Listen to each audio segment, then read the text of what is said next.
Abrir a nossa Bíblia, por gentileza, no Evangelho de João, capítulo 13, a partir dos versos 18.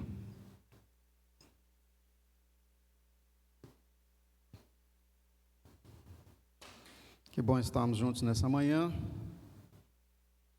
Creio que você saiu do seu lar para adorar a Deus, para aproveitar o seu dia, dar uma parte do seu final de semana para o Senhor, entendendo que Ele merece a sua adoração. O Evangelho de João, capítulo 13, amados, ele trata do último encontro dos discípulos por ocasião da Páscoa. Nesse encontro, tem algumas passagens que trazem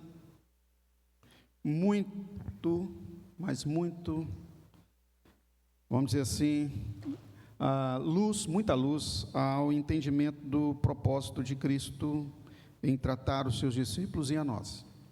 E aqui, João é o que traz com mais clareza os acontecimentos daquele momento. Então, se você for ler o Evangelho de João, e aí eu insto a ler o capítulo inteiro, em um dado momento que você tiver oportunidade, eu vou falar do capítulo inteiro, mas vou ler só uma fração aqui nessa manhã, para que você possa até tirar um tempo a sós com o Senhor, e o Espírito Santo vir a falar com você, com mais profundidade e extensão na palavra. Então nós vamos para o texto do Evangelho de João, capítulo 13, apenas o extrato da passagem, dos versos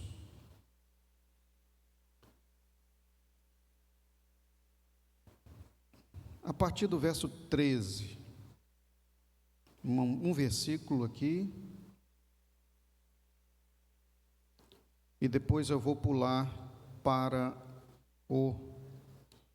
outros que eu vou citando aqui para a gente chegar até o final, tá bom?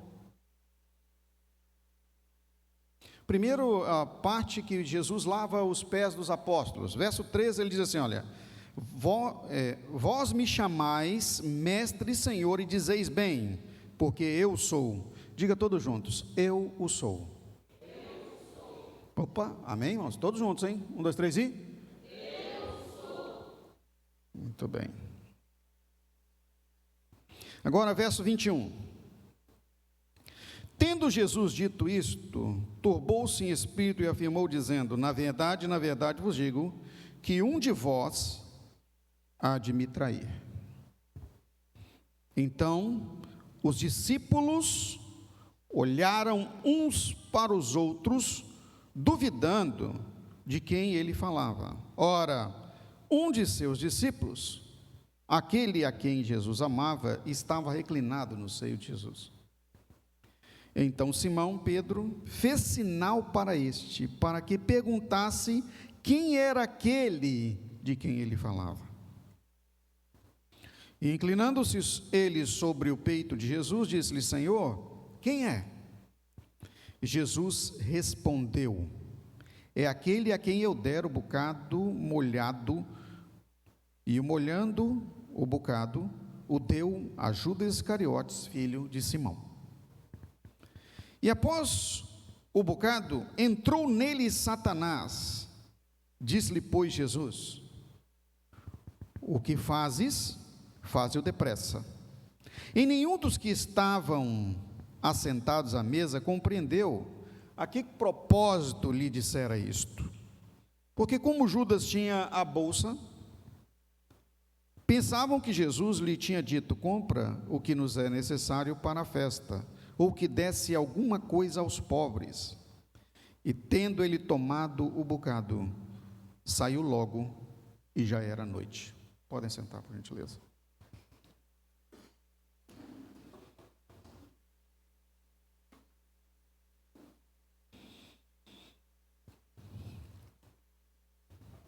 Se você pegar o Evangelho de João para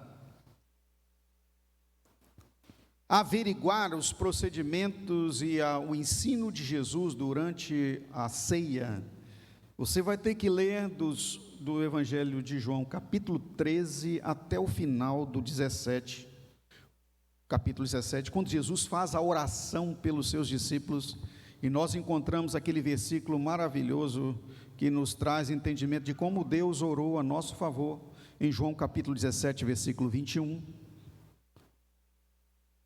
que já foi tema de ano nosso aqui, e Jesus ora assim: para que todos sejam um, assim como tu, ó Pai, o és em mim, que eles sejam um em nós, para que o mundo creia que tu me enviaste. E aí, quando eu aqui compartilho com você que nós somos a oração, nesse caso, a resposta da oração de Jesus, quando tratamos e quando vivemos efetivamente em comunhão, nós precisamos entender a responsabilidade que nós temos para viver este relacionamento. No dia de hoje, por exemplo, como o culto da manhã, que nós vamos participar da ceia do Senhor como momento de comunhão, é um momento para que venhamos trazer de volta a reflexão, ser resposta da oração de Jesus, é o que Ele espera de nós. Mas essa decisão, ela é sua, ela é minha. Nós temos que decidir corresponder com Deus para fazer acontecer esta realidade espiritual, ser um só com o Senhor, pensar a mesma coisa.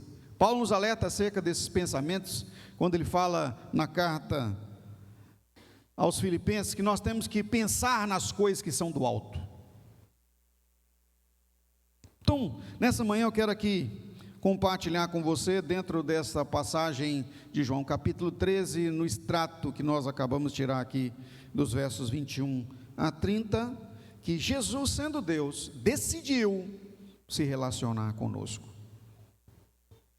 No entendimento teológico, a única possibilidade de explicar como Deus transcendente se relaciona com o ser criado é a teoria que os teólogos criaram, que é da imanência. Um ser enorme, grandioso, incomensurável, decidiu e tem as condições e tem a capacitação que só Ele tem de se relacionar com sua criatura, algo menor.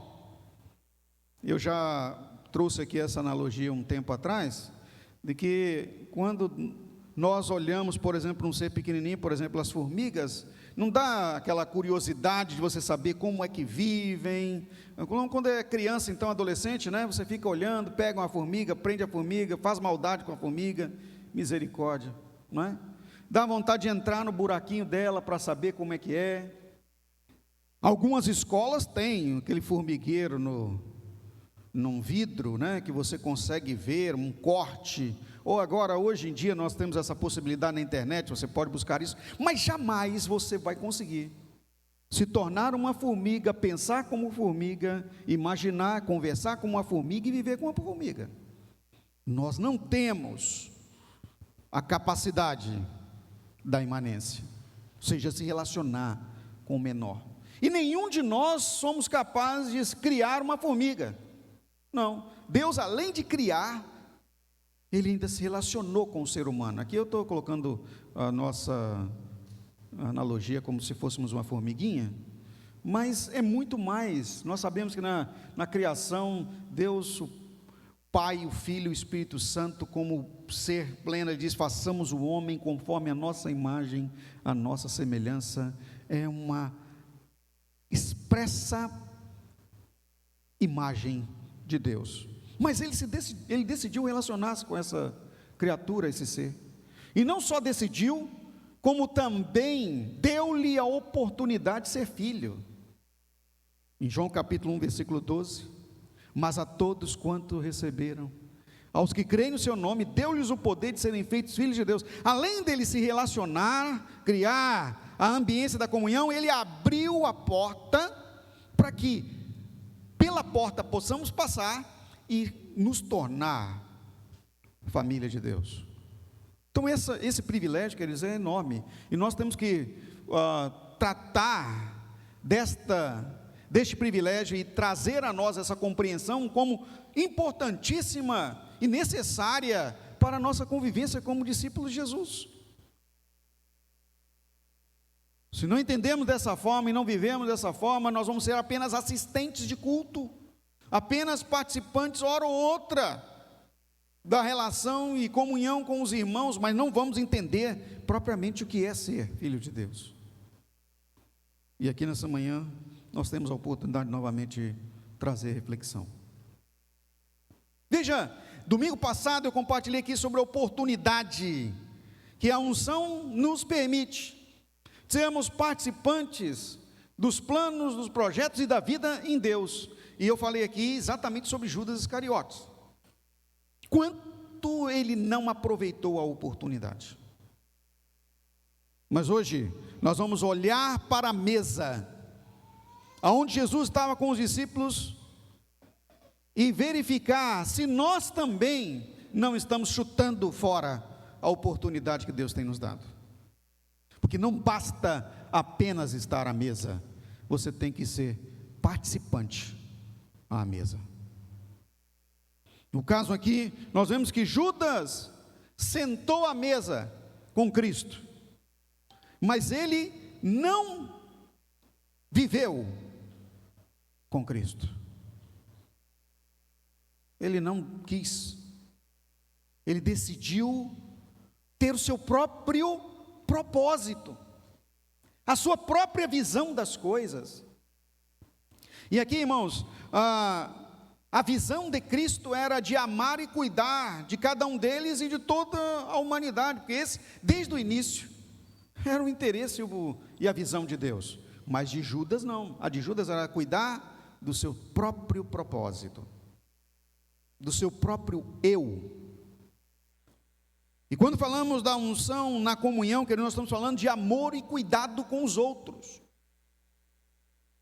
Quanto mais investimos nas outras pessoas, mais Deus investe em nós. Repita comigo: quanto mais. Eita, eu sei que vocês estão de jejum, glória a Deus, aleluia, mas vamos fazer uma forcinha. Quanto mais eu invisto nas pessoas, mais Deus investe em mim. Por que isso, pastor? Porque esse é o propósito de Deus, investir em amar e cuidar. Então aqui tem uma lógica que vai contra os propósitos humanos e do próprio humanismo, que diz que o homem é o centro de todas as coisas. Vai contra isso. Porque quando fala que o homem é o centro das coisas, que ele está dizendo exatamente, promovendo o que Deus não promove, que é o eu no centro, o egoísmo. É Cristo, Ele no centro, e quando Ele está como propósito de nossa vida, nós olhamos para as pessoas como lugar que nós temos que colocar tudo o que somos e que temos, amar e cuidar. E aí nós temos muitas desculpas para nos esquivar do propósito divino em nossa vida. Eu não tenho tempo. E eu imagino que a maioria, em algum momento, tenha dito isso. Mas veja você que nessa frase, quem vem primeiro? Eu não tenho tempo. Analise cada frase, diga de novo. Olha quem vem primeiro, ó. Eu. Fala.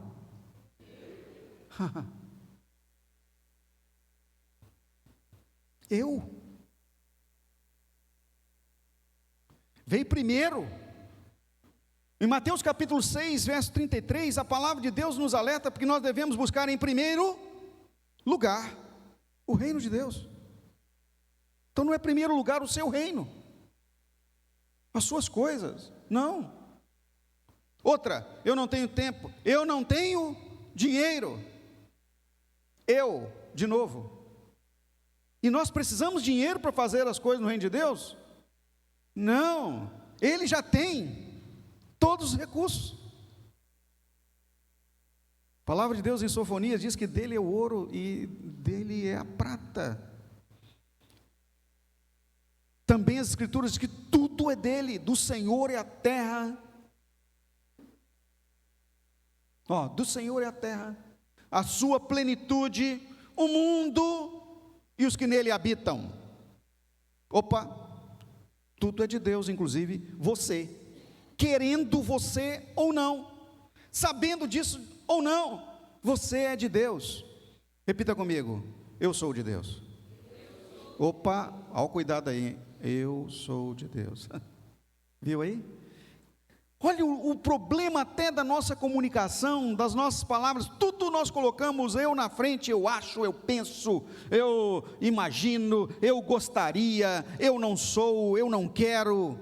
E isso nós aprendemos, querido, desde a tenra idade. É próprio. Como lutar com uma coisa que nos é próprio? A palavra aqui é renúncia. É uma luta interna. Para amar e cuidar, nós precisamos renunciar ao eu. Renunciar os nossos amores para ter o amor. Renunciar a nossa visão, as nossas visões, nossos achismos, para termos a visão. E quando eu falo o amor, a visão, nós estamos falando de Deus.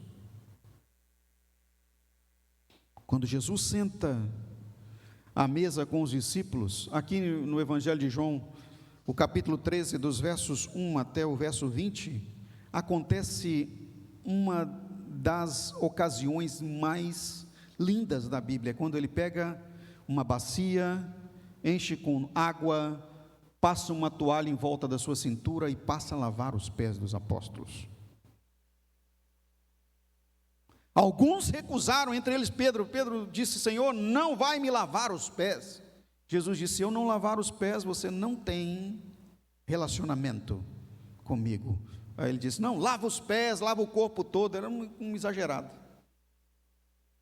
Jesus: não, só seu pé que está sujo. E eu fiquei pensando nesta fala: só o seu pé que precisa ser lavado.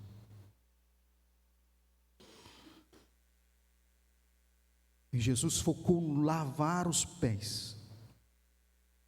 Embora o conhecimento que nós temos da vida diária, nos tempos da Palestina, que dizia que lavar os pés, ali mostrava que era feito por um dos menos qualificados dos escravos, que infelizmente era uma época escravagista, ou daquele que tinha menos possibilidade de realizar outros trabalhos, normalmente pessoas que tinham falha nos pés, eram os coxos. Jesus pega o lugar do mais simples, e ele diz: como mestre e Senhor, como Deus, como nós acabamos de ler no verso 13, lavei os vossos pés, vocês devem lavar os pés uns dos outros. Irmãos, isso fica tão distante de nós, porque nós não vivemos isso. Nós somos da época dos chuveiros, da água quente que sai da torneira. Nós somos da época daqueles um pouquinho melhor aí, do meu sonho, por exemplo, de uma banheira de hidromassagem. Nós somos da época em que temos água encanada com facilidade. Nos tempos de Jesus, esse luxo era para poucos. Uma região árida, não havia água encanada como nós temos hoje, havia os dutos de água exposta, mas não água em abundância. Quando Jesus lava os pés, Ele está demonstrando para eles com uma palavra, uma atitude tão poderosa, que leva-os a entender que nós estamos aqui somente para servir, amar e cuidar.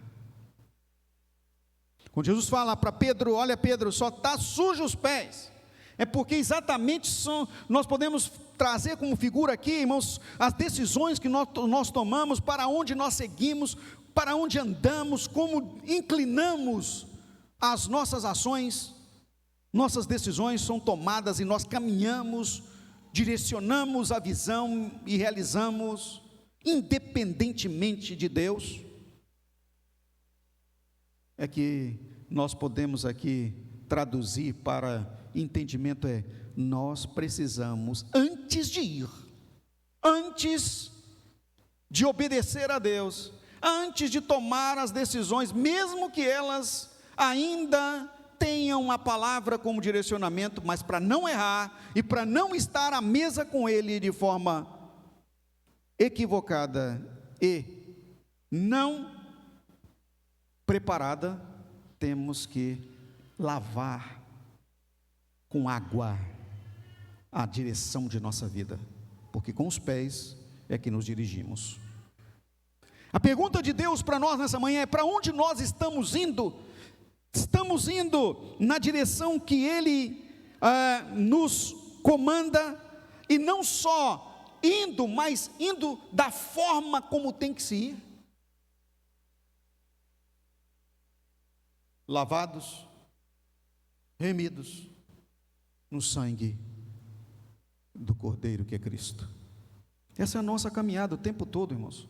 Tratar a nossa vida de forma que nós estejamos santo como Ele é santo, e na caminhada fazer a coisa certa da forma certa, ouvir Deus e ser como Deus quer que nós venhamos a ser. Judas não estava afeito a isso. Ele tinha que renunciar a algo que ele já havia cogitado, que ele havia planejado, que os seus pés estavam direcionados, e mesmo tendo os pés lavados por Cristo, ele não declinou da sua decisão, ele se manteve.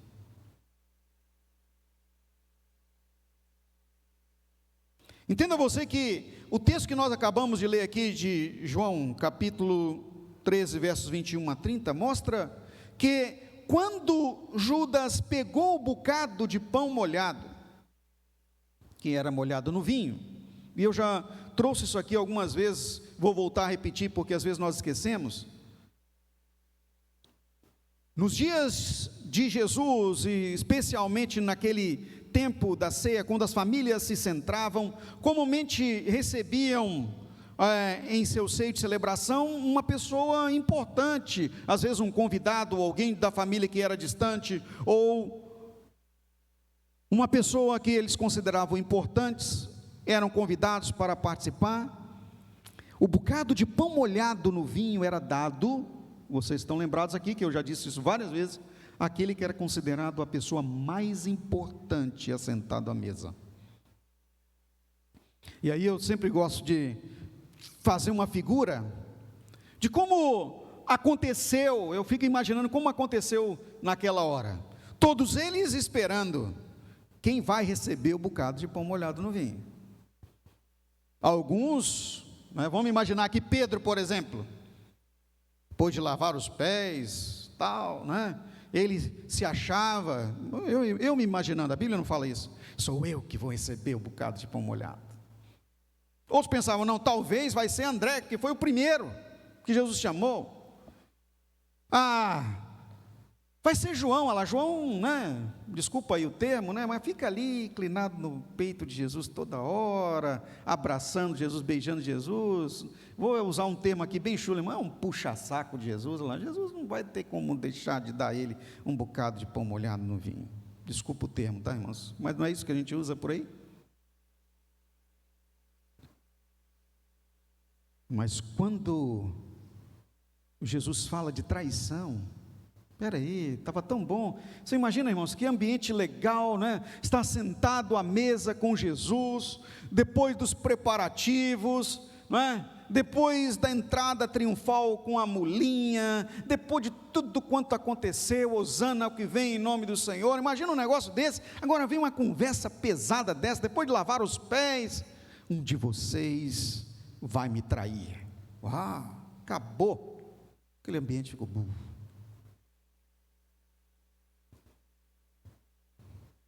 Pedro ficou preocupado.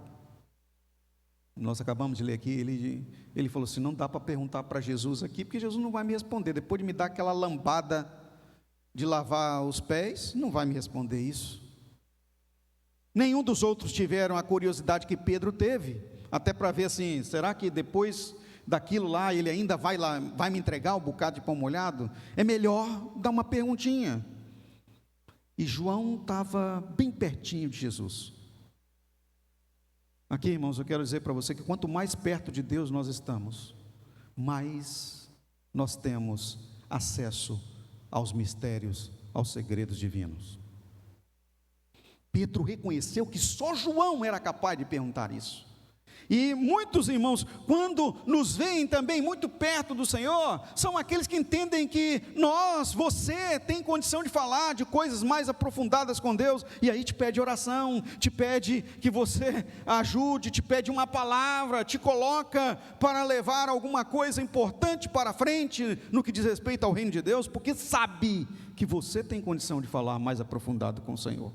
Então, dentro deste alerta, eu digo aqui para você nessa manhã, aproxime-se do Senhor, pois você vai conhecer os segredos do coração de Deus. Quando João ouve de Pedro, pergunta a ele, pergunta a ele, é desse jeito, tá? Imagina isso, pergunta a ele quem é o traidor.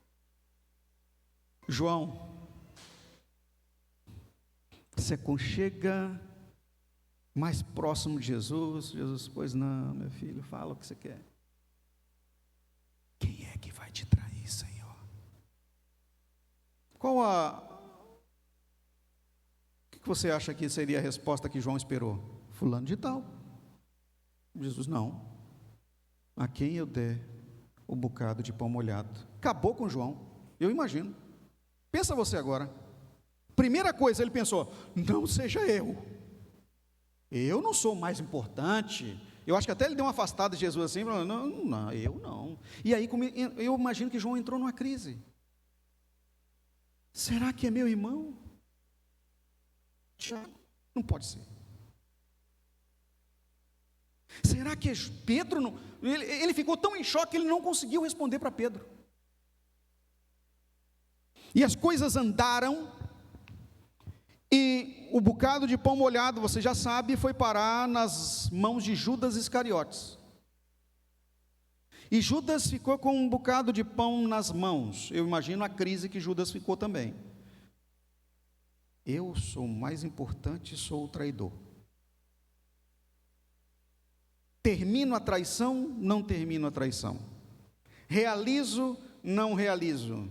E aqui, entenda como eu vejo as coisas, aí é a minha interpretação pessoal. Nessa dele ficar, vejo, não vejo, faço, não faço, caminho mesmo com o pé lavado para isso, ou não caminho, outro entrou em crise. Sabe quem entrou em crise? Satanás.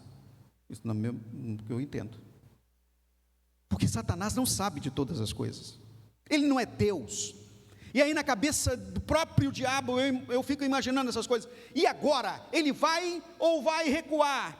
Ele vai abrir o coração e vai renunciar? Ele vai voltar para Jesus, porque Jesus está questionando a ele, e Jesus pode todas as coisas, sabe tudo, vai fazer tudo. E o que Satanás fez? Entrou em Judas Iscariotes. Tem coisas que o diabo diz assim, não dá para deixar fazer sozinho, eu tenho que estar lá. E acabou porque Judas não tomou a decisão logo. No coração, e aqui que está o problema, no coração é que estão os problemas. Satanás não sabia, mas Deus sabia, Porque diz o texto, e você vai ler João capítulo 13, lá no início, direitinho, que Judas já havia colocado em seu coração de trair Jesus. No coração ele já estava decidido, externamente não.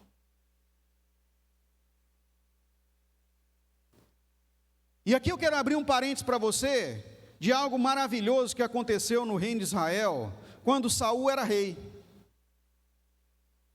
Saul era rei, e o coração dele estava corrompido. Deus então decidiu, Saul não pode permanecer mais rei. Eu preciso levar para o trono alguém que seja segundo o meu coração, para cuidar do meu povo. Samuel saiu para escolher o rei que Deus mandou, e mandou ir na casa de Jessé. Chegando lá, passaram os filhos de Jessé, Aminadab, todos eles, cada um mais belo que o outro, e nenhum deles, Deus falou que era.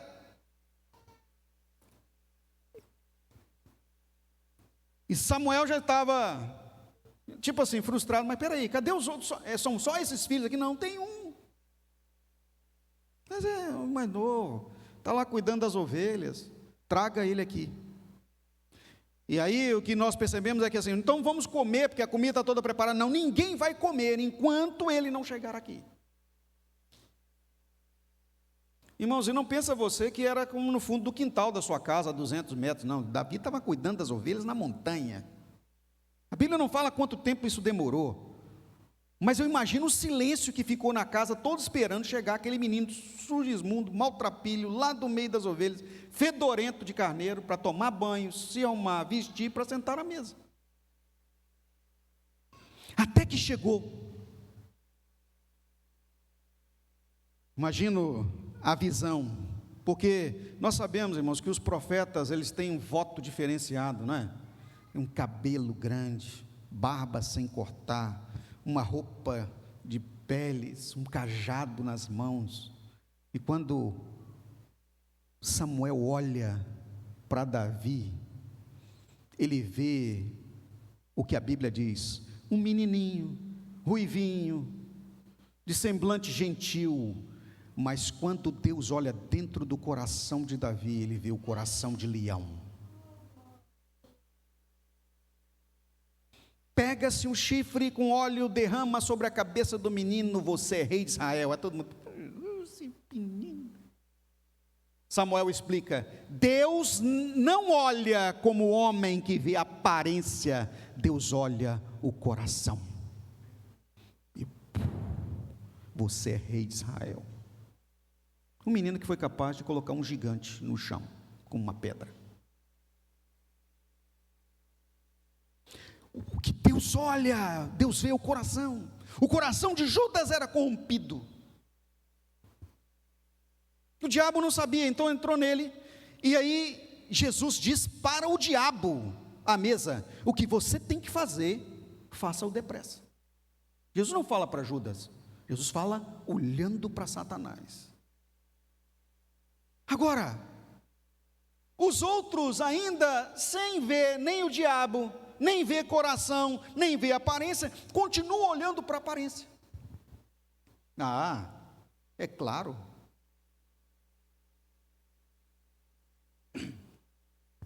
Ele é o tesoureiro.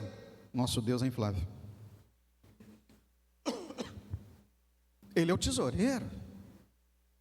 É ele que cuida do dinheiro. Afinal de contas, tinha que ser o mais importante. Tinha que ser o mais amado. Irmãos, nós temos um problema sério de olhar as aparências. Deus olha o coração. E olhar o coração é que leva o Senhor Deus a ser um Deus perdoador,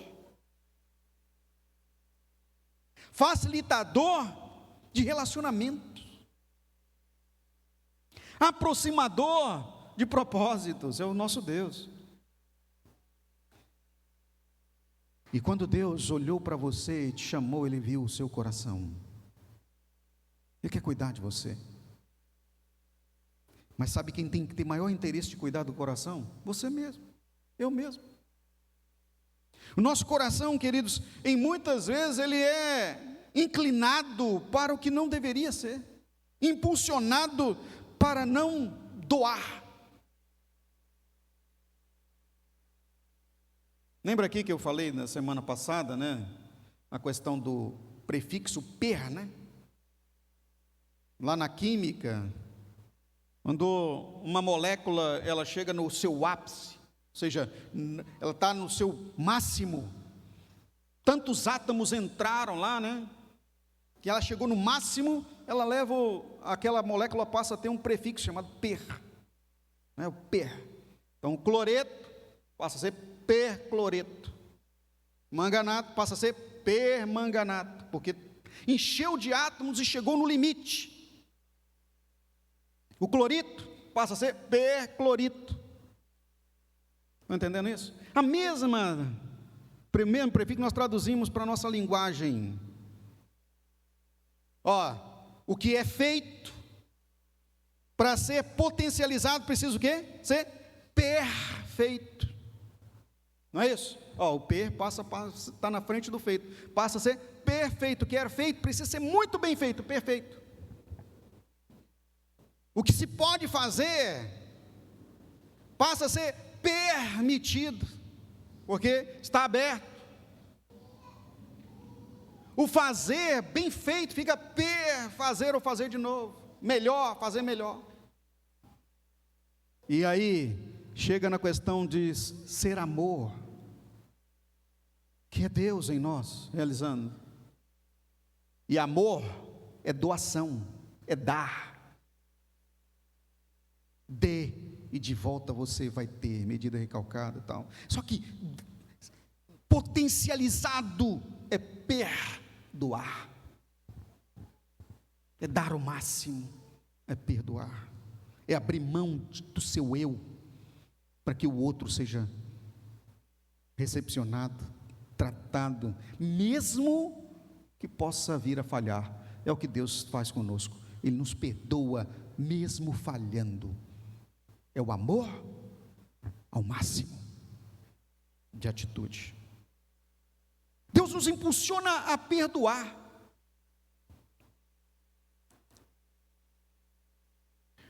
E no trato, na última ceia, olha como Pedro tinha graves problemas. Jesus fala para ele assim: olha, Pedro, tem um problema, porque o que aconteceu com Judas era com você. O diabo me pediu para tirar você para uma dança, mas eu intercedi por você. Mas abre o olho, irmãos, o tempo todo o Espírito Santo nos avisa quando nós estamos próximos a pôr o pé numa armadilha, porque Deus tem o cuidado de lavar os nossos pés, tem o cuidado de tentar e vir e direcionar e trabalhar e direcionar as nossas rotas. A questão toda é que o caminho é difícil mesmo, o caminho é estreito, mas nós temos que decidir estar dentro do caminho, e na hora de decidir, mesmo com os pés lavados, estar dentro do caminho, Pedro negou Jesus. E não foi uma vez, foi exatamente como Jesus disse a ele: antes que o galo cante, 3 vezes você vai me negar. Não sou eu, esses galileus aí não faço parte. Não, mas você fala como eles. Nem conheço. Sabe, temos que tomar cuidado com as nossas decisões, direcionar os nossos passos em direção ao propósito divino, ao que Deus quer. E para que Pedro pudesse voltar a ser quem ele era, ele teve que também passar novamente agora por 3 questionamentos de Jesus, e a Bíblia fala isso: tu me amas? Sim. Passando um pouquinho, nas conversas lá de Jesus, quando já ressuscitado: tu me amas, Pedro? Sim, Senhor, eu te amo. Segunda vez, ele já, Jesus não está confiando muito em mim não. Terceira vez, aí é dolorido, né? Tu me amas, Pedro? Aí agora Pedro entendeu que a questão não era externa, era interna. E ele faz uma Ele dá uma resposta sábia. Tu sabes que eu te amo. Tu sabes. Deus olha o interior, o coração. E aí agora vem a missão: apacenta as minhas ovelhinhas, cuida delas. Mas quando entendemos que Deus nos conhece na intimidade e decidimos a ter realmente vida com Ele, nós podemos abrir quem nós somos, porque Ele vai perdoar, Ele vai te tratar, Ele vai entender sua fragilidade. O nosso maior problema é sermos julgadores de nós mesmos. Não, eu estou tão mal que Deus não vai me usar. Eu sou tão incapacitado que não é para mim isso. Eu tenho tantas coisas que não vai dar para mim. Tudo eu na frente. Mas não é o que você diz é que vale. O que vale é o que Deus diz. E quando Ele diz, está dito. E Ele diz, eu escolhi você. Repita comigo, quando Deus diz, está dito. Diga à pessoa que está ao seu lado assim, Ele escolheu você.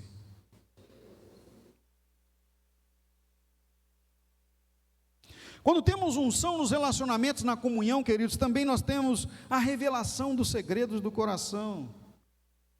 1 Coríntios capítulo 14, verso 25. Paulo falando à igreja de Corinto, em 1 Coríntios 14, 25, ele diz: os segredos do seu coração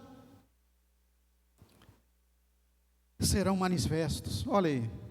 E portanto, os segredos do seu coração ficam manifestos. E assim, lançando-se sobre o seu rosto, adorava a Deus, publicando que Deus estava verdadeiramente entre vós. Repita comigo: os segredos do coração ficarão manifestos. O sábio Salomão, em Provérbios capítulo 4, versículo 23, falando sobre o trato do coração, Provérbios 4, 23, ele diz: sobre tudo o que se deve guardar, guarda o teu coração, porque dele procedem as fontes da vida.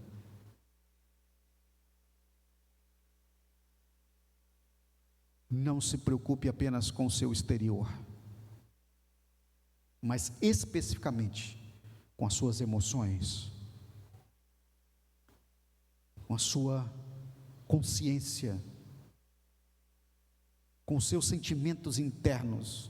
Irmãos, e essa é uma época que os problemas, eles vêm de dentro para fora. A maior enfermidade desse tempo, nós sabemos que é aqui, tem levado à epidemia mundial de opioides, uso de remédios para dormir. Tem gente que usa remédio para dormir, usa remédio para acordar, usa remédio para trabalhar, usa energético para conseguir fazer alguma coisa, até para ir para a academia usa remédio. Nós estamos na epidemia dos remédios. Remédio sara, remédio mata.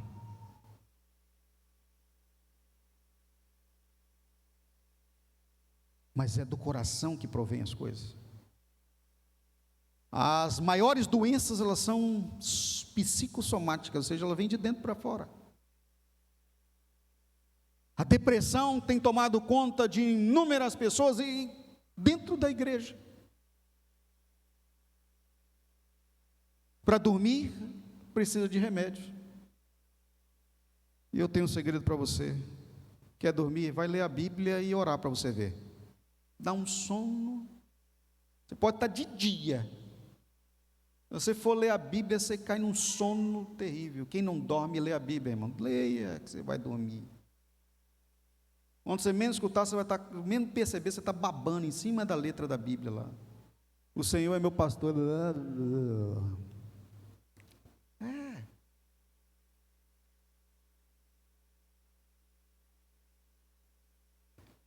Quem está triste, ora. Diz as Escrituras. Tem remédio para tudo, a palavra.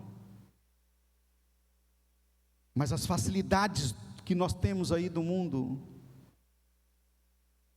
a ausência de comunhão, abrir os segredos do coração para quem pode ajudar. Tem muita gente também abrindo o segredo do coração para pessoas erradas. Irmão, você quer abrir o segredo do coração? Quem pode ajudar? Quem pode ajudar com toda a potência é o Senhor. Conta para Ele. Tem um cântico antigo que a gente cantava na igreja: conta para Jesus onde é a sua dor. Ele é o remédio, confia no Senhor. Não se desanime, leve a sua cruz. O que tu precisas, conta para Jesus. Conta. Abra o coração. Abra o coração. Não guarde segredos, porque você pode achar que o segredo está guardado. Deus tudo sabe, mas você precisa, para ser curado. Tiago 5,16. Abra. Confesse as vossas culpas uns aos outros. Orem uns pelos outros, para que vocês sejam curados. Deus quer curar você. Ele quer tratar você. Ele quer abençoar você. Ele quer levar você a um nível mais alto de pés lavados e coração aberto. Deus quer você limpo, tratado. Amém? Vamos colocar de pé em nome de Jesus, por gentileza.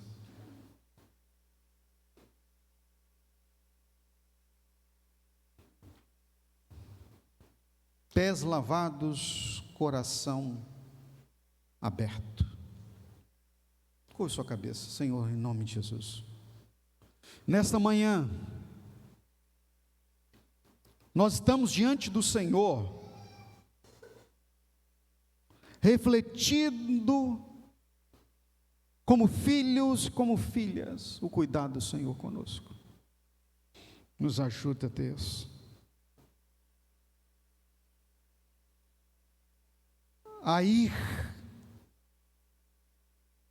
no propósito do Senhor, com pleno tratamento, para que, ó Deus, venhamos a corresponder com a Tua visão, com o Teu querer sobre nós e nossa vida.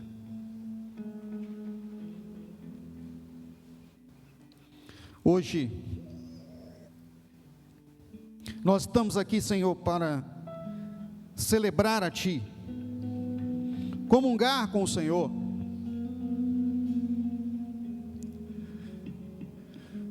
e ao ouvir a Tua palavra, que essa não seja apenas mais uma vez, mas seja a vez que nós estamos dando lugar ao Senhor, para nos tratar de dentro para fora, em nome de Jesus.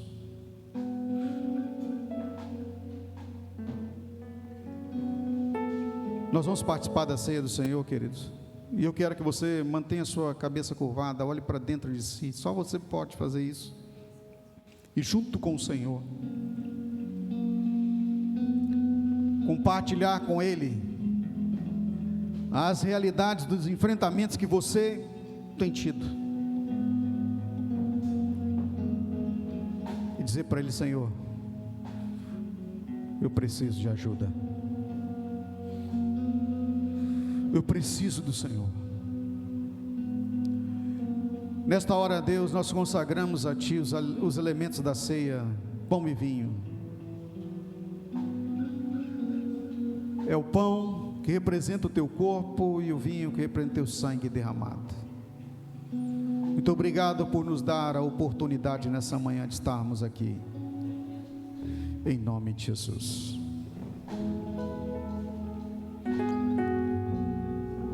O Márcio e a Simone vão distribuir os elementos da ceia, e enquanto você estiver recebendo, vai abrindo seu coração para Deus e louve-o de todo o coração.